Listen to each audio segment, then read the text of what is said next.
নির্বাচিত সরকার ক্ষমতা আসবে, আপনাদের কাছে জানতে চাই এবারের বাংলা হবে ইসলামের বাংলাদেশ। কে কে রাজি আছেন হাত তুলে দেখান।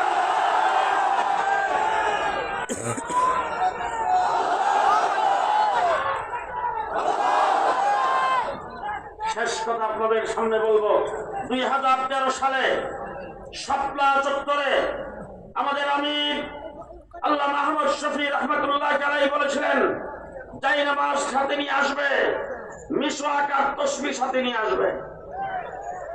আমরা মিসওয়াক তাসবিহ যাই নামাজ নিয়ে সেখানে গিয়েছিলাম। শেষ রাত্রে তাহাজ্জুদের সময়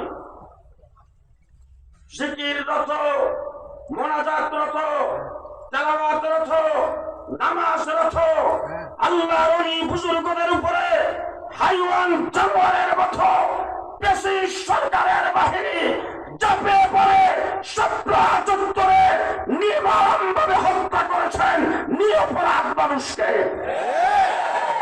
ঠিক একই কায়দায় 2024 সালের ডিসেম্বরের 17